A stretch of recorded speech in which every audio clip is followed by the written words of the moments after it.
Hello, everybody. We are back for another episode of Four Chicks Chatting. I am Robin, and with me are the three chicks, and we have a very special guest today who has a bio that is like a mile long because she is such a rock star. So I'm going to jump into her bio, do a quick introduction, and then we will get to the goodness of this episode. So Jen Cronenberger is a widely sought after speaker. She speaks for corporations, schools, and universities, organizations, and teams all over the country. She is the president and chief inspiration officer, CIO, of J. Lynn Consulting Group, LLC. Her master's degree is in sports and performance psychology, and some of Jen's clients have included professional athletes and big Division I programs across the country, which I think is so cool. And even better, hold on to your hats, girls, because she was consulted by MTV's show Made as a mental skills fear coach for one of its subjects in the fall of 2007. She has been interviewed on 6 different occasions by Philadelphia's ABC affiliate, Channel 6 Action News, and was selected by the Chester County Chamber of Business and Industry as the 2009 Female Business Leader of the Year. She also holds a certification from the Harvard Business School in Sustainable Business Strategy. That word sustainable is so key right now in the world. So we'll have to get more into that in a little bit. So Jen has been on the TEDx stage as a speaker 3 different times. Okay, Kristen and Mary Fran, you got to step up your game. You got some catching up to do. 3 times. I don't know why we have this woman on here. She's such a slacker. I know, right? Listen to this. She runs a group coaching program called the Soul Tribe Evolution Project. How cool is that name? Has a podcast called The Possibility Project and writes monthly columns for a variety of publications. She published her first book in 2012 called These 5 Words Are Mine. I want to talk about those words. Me too. Jen was named Best of 2015, 16, 17, and 18, the #1 motivational speaker in the Philadelphia, PA, and Washington, D.C. regions. So without further ado, Jen, welcome. Okay, we're out of time. I was just going to say, we're out of time.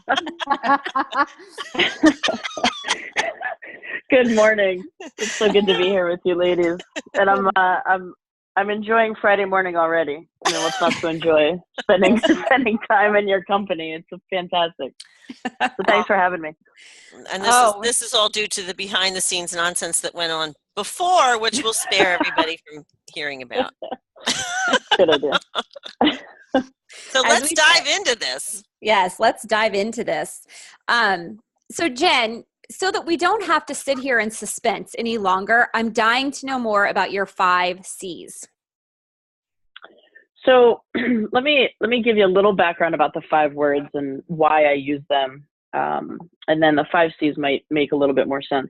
Awesome. So when I was working with a professional baseball player as one of my mental training clients, and he was about to go to spring training, and he called me and he said, "Hey, I need some help. I'm just feeling it. You know, the majors are calling me up. They want me to come to spring training. I'm feeling nervous, all of the things." So I said, look, I asked him one simple question. I said, "Matt, why do you play?" And he paused for maybe 2 seconds and then immediately answered and said, "Because I love it." And I said, okay, so here's what you're going to do. Every time you step foot onto the field, every time you walk to the batter's box, I want you to say, you're going to have a mantra, and you're going to repeat it to yourself all day. And you're going to say, "For love of the game." And now I have no idea why I counted those words, because I was an English major. Math is not my thing. So I still have no idea why I counted those words. I don't. I guess it was just meant to be. And so the next day he called me the next morning and he said, "Hey, so that worked. Can I have 5 more?" And I said, well, why don't you use the same ones if they work? Like, I mean, come on, let's not reinvent the wheel, right? Wheel here, yeah. Right. Like, what if it's working? Go with it. But I did. We came up with another mantra, and the crazy part is it was 5 words again. And I said, I have no idea what this is about, but there's something to this, and so we're going to go with it. And so we kept doing that through spring training, and it was really beneficial for him.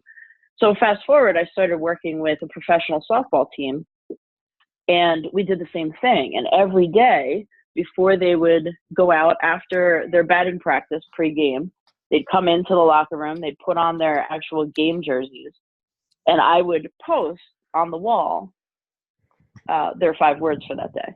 And they would touch them on the way out the door. And some of the pitchers even would write them on their arms.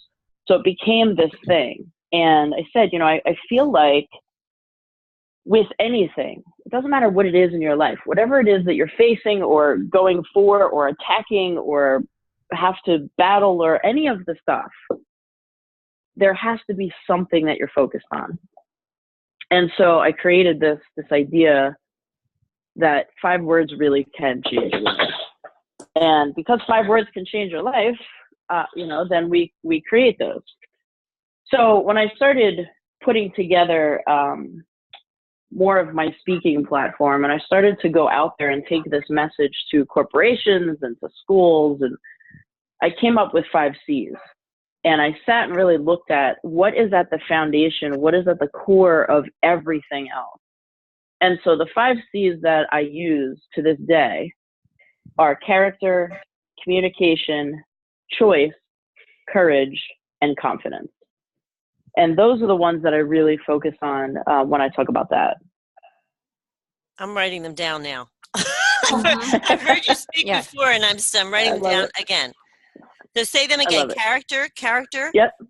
Character, communication. Kath, that's in your wheelhouse.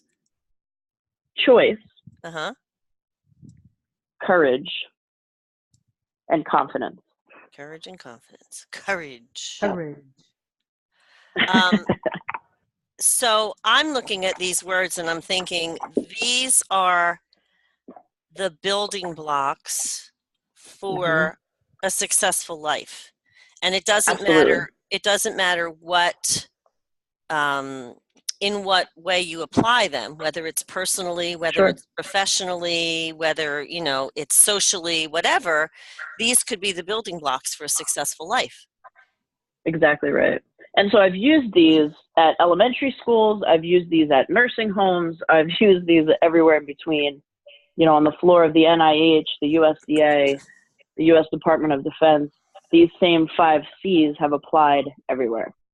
And that's what I keep getting back is people say, your message is really universal because it's about being a human being. It's about how we show up every day, regardless of where we're showing up and for whom. It's how we do it. And so for me, those are the foundations. I have to tell you, you and I had the extreme pleasure of being with you one time when we were both speaking at an event. And my first, because I had done a little bit of background checking, just to see what was going on. And I knew that your background was in sports. And I thought, well, how the heck is this going to fly? There's going to be a bunch of middle-aged women in this room. And this woman's going to be talking about sports. Yep. And I don't want to say I'm the anti-sports person, but I was the drama geek in school. And also that is so far out of my realm of experience. But I have to say that every single word that you said resonated so profoundly on every level. And quite honestly, it really gave me some insight into why sports is such a like a motivator and a part of people's lives because of the way that kind of applies. But again, it can be universal applications for all of this stuff. And that was fascinating to me. Well, I think that's awesome. I'm happy to hear that. Thank you. These 5 words also, they are about life. And I think they make a life complete and whole. But if you really dive into each one of them, you've got relationships that, could succeed or fail based on how these words are, being applied throughout life. Same thing with business. I like courage, confidence. There's so many things that we as humans are afraid of. And I think especially women in business, things that we're afraid to try, things that, we're afraid to put ourselves out there. So all of, the courage and the confidence are 2 things that if we don't have those at all, we really can't move forward to achieve all the things that we want to achieve. So absolutely. I think, like you said, you know, when you can apply these to relationships, to your home life, to your social life, to your business life, you know, I've noticed that when I talk about this, and I've done this, you know, like I said, I mean, across the board, you name it, I've probably been there, and some very odd places as well. But when I've used this and I've shared this message, so many times it keeps coming back, right now especially, how important those last two words are. The rest of them, yes, absolutely. But when I get to courage and confidence, especially today, especially with women, I keep hearing how critical that is and how important it is to talk about it and to understand, you know, where these things come from and how we can build them. Because the truth is, especially in business, we don't hire robots. I mean, there's no companies that don't have human beings who are working for them. So the moment we forget that part, we're in trouble. And so, you know, you're not a different person when you walk out of your house to go to work, and you're not a different person when you walk in the door at work or when you walk out the door at work to go home.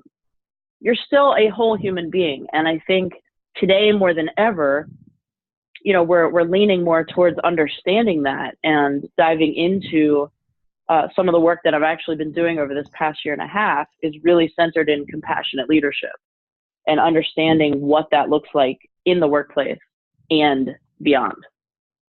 Boy, are those two words that are sorely needed in our vocabulary, our public social discourse these days. Compassionate Absolutely. leadership. yeah, Sounds like an That's right. oxymoron, right? right. Yeah. Yep, absolutely.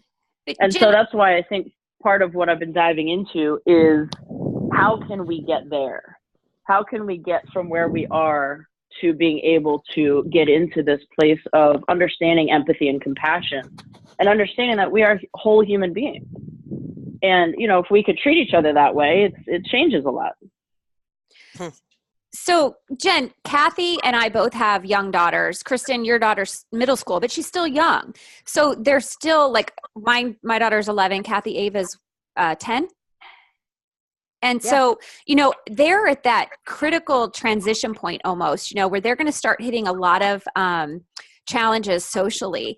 And, you know, as a working woman and a woman, you know, a woman with a career and a strong personality, you know, I'm trying to teach her to be or to understand that the sky's the limit for her. But the one thing that I really focus on with her is that concept of being the nice girl and not, you know, not diving into the girls that are bullying or just being super critical or whatever. But these 5 words for a young girl, I think, are so critical for who she will become as she grows through her teens and then college and then becoming a woman with her relationships with socially as well as with, you know, elders, teachers, potential bosses, everything. So when you speak to young kids, like what is I would love to just hear your perspective on, you know, we hear so much about entitlement and, you know, the millennials and all of that. Like, what is your perspective from that standpoint? I mean, we're all middle-aged women on this podcast today, but what is your perspective with these 5 words and the younger generations coming up? Well, I think first of all, I think it is so critical. You know, I think that conversation, I have been doing a lot with girls' leadership programs for years now. And really because I understand, you know, when I was young, I understand what it took for me. You know, I struggled with confidence when I was a kid. And I remember what that was like. And I share that story a little bit when I do the 5 C's, when I talk about confidence, and I talk about how I was the tallest girl in my class. And I hated every second of it because I felt like I just didn't want to stand out. And that was really hard for me. And so, you know, it really affected my confidence. You know, from there, I started to really understand, okay, this is something that will affect me. And as I look back, I recognize how much it did. And so I can use some of that stuff when I talk to these young people today, especially young girls. For me, that seems to be, I mean, that's where everything changes. I think when we can talk to them young and we can help them understand that, you know, confidence is everything. Self-love is everything. Being, you know, not being afraid to be good is everything. But so is compassion, and so is empathy, and so is understanding that, you know, we can be kind and still raise the bar for ourselves. We can be kind and still be good. And I think that's the conversation that we need to be having. You know, there's a lot of negative. There's a lot of, you know, we beat ourselves up. I mean, let's be honest, especially as women, we're really good at it. And where do we learn that? Well, you know, we have to teach them young. We have to teach these young girls that that's not always the answer. You know, that is not ever the answer, is understanding how do we get past that. And so I think today it's so needed. It is so needed. If I could jump in here can you guys hear me with this mic? Yeah. Yes. Okay, sorry. I was the one with the big technical difficulties today. If I could jump in for a sec. So I think I'm the only one of the chicks that grew up on every soccer field, baseball field. You know, I was all in with sports, and my daughter is a sports champ, way more talented than me. But one thing that is interesting about my daughter being 14 and in 8th grade and not having a lot of the issues with other girls and confidence issues and all of that. Her two brothers, my two sons that are older than her, are blind. And she kind of, she's built into, empathy has been built into her from the day she was born. And I actually did a TED Talk on perception and how inclusion, Carissa walked into full inclusion when she was born. So her perception of things is very different, but also in there is empathy. And I think that's why, I mean, she can be the smartest girl in the room. She's the tallest girl in the school. She's very talented. Whereas most people would say girls would have an issue with her. They don't. And I think it's because people are drawn to her because of empathy. I think that you hit the number one nail on the head there. It's empathy in the if we could get to that with everybody, things would be very different. Absolutely. And, you know, I think when you just said something about inclusion, that's been part of this conversation as well. I've been really talking, especially in both corporate settings and just socially for young people and beyond. You know, I think there's something to be said about understanding what inclusion is, but also understanding that maybe the conversation needs to be us learning how to move from inclusion to belonging. And I think maybe that's where we need to reside. I love that. Is understanding belonging is, I think, you know, there's a crisis right now. There's a lot of, we're seeing it. We're seeing, you know, depression and anxiety on the rise. We're seeing teen suicide. We're seeing all of this stuff. And I think the number one issue, and I've done some research on this, is loneliness. It's loneliness. It's not belonging. It's that we are so disconnected today. And we're so disconnected because of technology. And while technology has been great, you know, it's also creating these, you know, these separations, I guess, especially for kids. And so learning how to kind of bridge that gap and understand that, you know, inclusion is a great first step, but we need to get to belonging. I think that's really where I've been focused. I love that. And, you know, we're sitting here with all of these C words: character, communication, choice, courage, confidence, and then you added compassionate. What about competition? Because, you know, like for me growing up an athlete, competition was huge. And, you know, I was very competitive, and I still am very competitive. I like to win. I don't like to lose. And I like to see my kids win, you know, but when it comes to life in general, how does competition affect the ability to stay in and apply these other 5 C words? So I think understanding that competition is healthy. I think that's number one. I think that, I used to coach as well. I used to coach, I ran an athletic training facility for years and used to run camps and clinics for young kids. And then I coached softball at the high school level, at the college level, and at the pro level. And what I started to recognize, I think through that time, when you mentioned entitlement, I started to see that so much of it was sitting in the hands of the parents.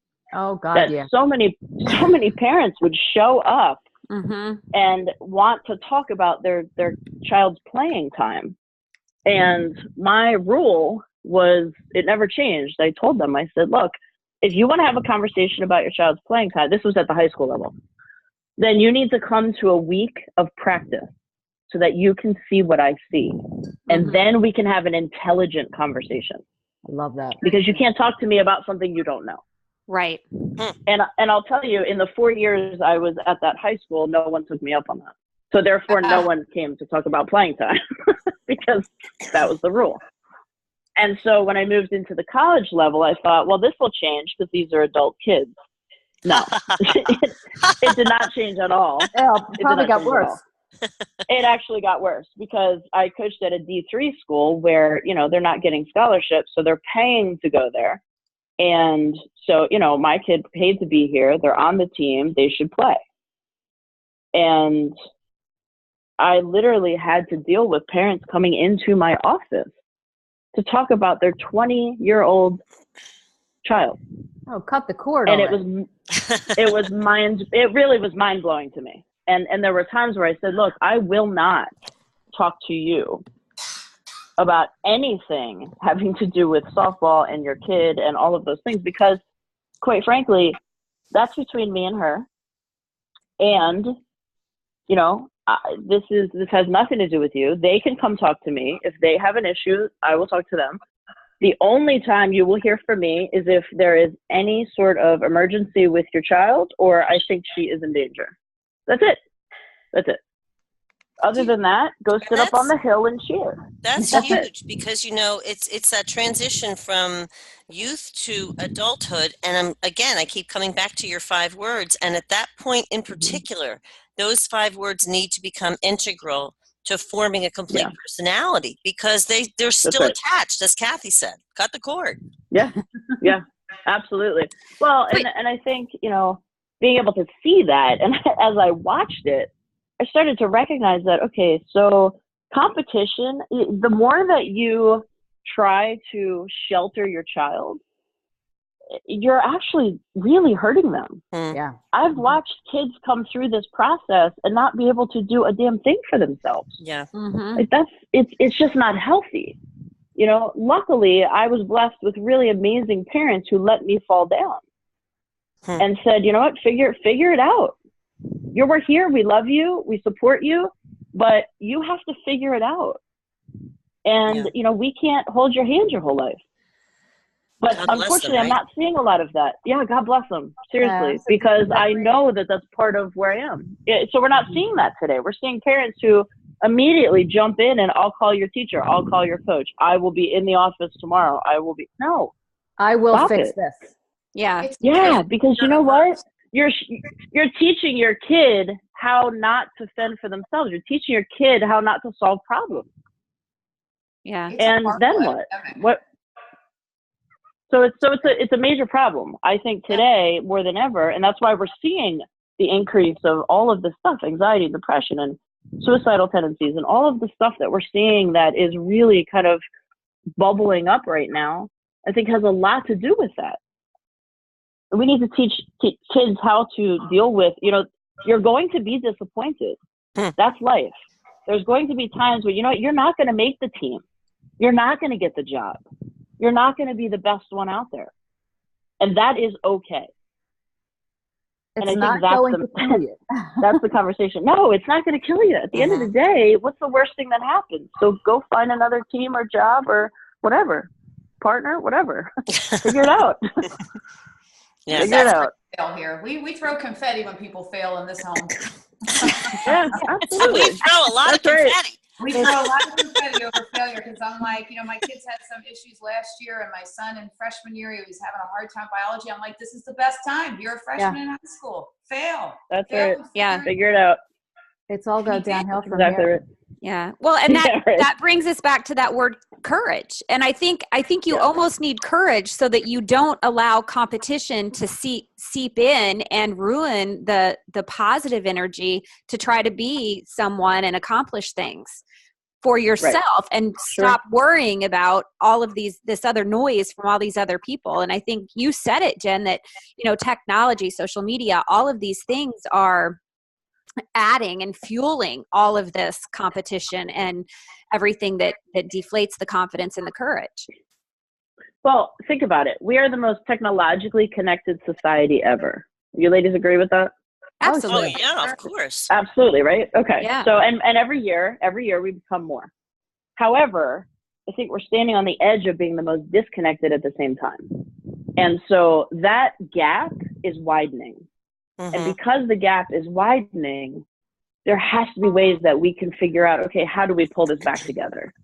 And that's where I keep going back to, we and all of the research I'm doing right now keeps proving the same fact that we as a society are craving connection. Yeah. We're craving it. I know I am. And so we're seeking it. Yeah, we're seeking it everywhere. And people are lonely. You can be in a room full of people and still feel lonely. And so how do we get through that? Well, I think it becomes, our job to show up for each other, but more importantly, to show up for ourselves. And that has a lot to do with, courage. Absolutely. Sometimes it takes courage just to show up, just to get up in the morning. For some people, that's everything. Good Lord, right? yes. And so one quick thing on courage that I think is really fascinating. I don't know if I'm sure most of you ladies have watched the Brene Brown TED Talk, The Power of Vulnerability. Yeah. Well, when she talks about courage coming from the Latin cor, which means heart, her definition of courage is one of my favorites. And she says it's not being afraid to share your whole story with your whole heart.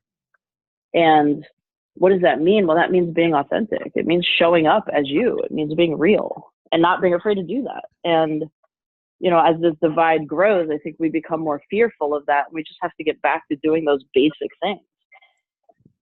One of our favorite words, authentic. And we're actually running out of time, so I think we're going to have to wrap this up, unfortunately, because it was a great conversation.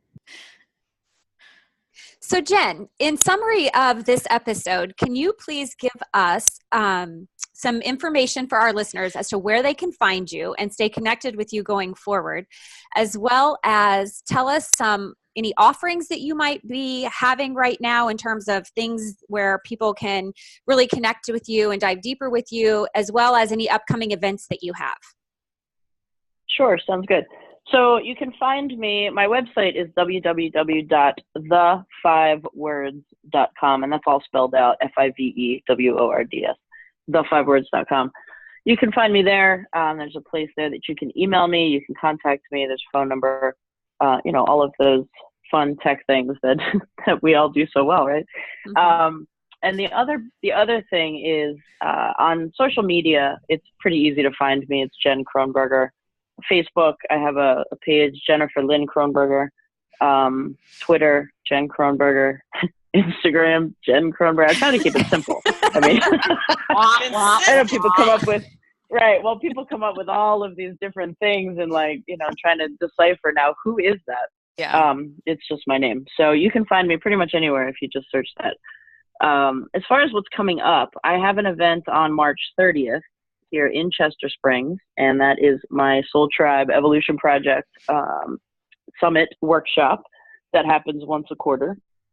That one you can find, it's all over my social media, so you can find it there. You can reach out, email me, do whatever you want, get in touch with me, and I can send you the link for that. As well as May 11th, I'm really excited about this. This is it's a women's retreat called Lifting Your Voice.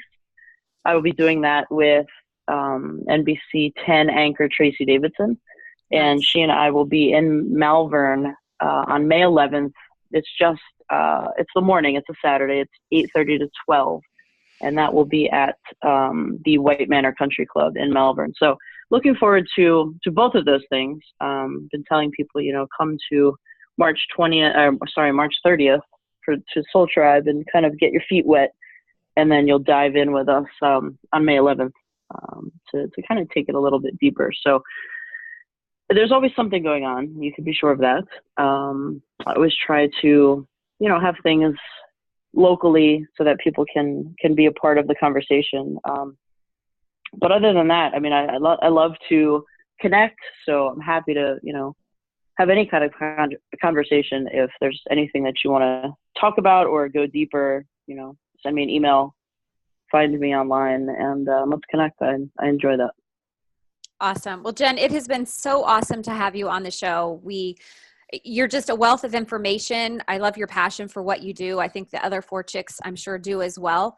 So, chicks, do you have a Squirrel Brain Roundup or anything you'd like to add before we let Jen go spread her wings and help more people the way she does? Well, I think I said this earlier, that I'm not a sports person, and Jen and I have met each other a couple of times, and I've heard her message. And the fact of the matter is that her message transcends maybe where it began, maybe in the world that it began, and the message transcends that. And I think everything that you say is so valid and resonates so well across the board that people really need to get people need to get you on their radar, for sure. I appreciate that. Thank you. Thank you. That means a lot. Good stuff. And I am a sports girl, and I think it's absolutely fantastic. And everything that Mary Fran just said, and me, being a sports girl at heart, and I can't wait to be at these live events. I'm feeling so blessed that we have you in our backyard, that I can come in and be a part of it. God help you. I will be half decaffeinated, I promise. Did we tell you we're all coming to your events? You best put your battle gear on. Yeah. Good. I hope so. I'm ready. I promise. You're going to have your own little fan club, Stalker's Corner. We'll be wearing t-shirts with your face on them. And all it's going to be. I'll bring my camera. You've got your own private paparazzi. I love it. We'll only bring one lighting device. We'll just bring one. That's all that we'll bring. One lighting device. Bring my ice light so we can be a sword too, right? Oh my gosh, we're so off track. Kathy? Oh my God, we have our own entourage. I love it. We typically enter any event by doing a pyramid. So, don't scare her away. So are you kidding me? Wait, I love every second of this. In the pyramid. No, but listen. Yeah, that's what I was just gonna say. Don't we belong in there? Come on. Oh, you do. Lift your voice, right? Lifting your voice. You're going to be lifting via the pyramid. Okay. That's right. I love it. Anyway, I've had the chance love all of this. to hear Jen speak before at a group of with teenagers, and if she can keep teenagers entertained and informed on a Sunday evening and ask some really what I thought were insightful questions, I would encourage everyone to check Jen out and her book. She's got 5 phenomenal words, but she's got a lot more words out there too that are just as inspiring. Yeah. Good stuff. Yeah, Thank absolutely great Thank stuff. you for that. And I agree, whether you come from an athletic background or not, business and life, everything that you say has so much application for everyone every day. So thank you again, Jen, for being on the show. And everyone, when you listen to this episode, we know you are going to find so many value bombs in it. So please leave us a review and let us know what you think on that social thing, Instagram, Twitter, Facebook. You can find us just about anywhere. You know where. 4 Chicks Chatting. Have a good one. Until next time. Bye-bye. Thank you, ladies. Bye.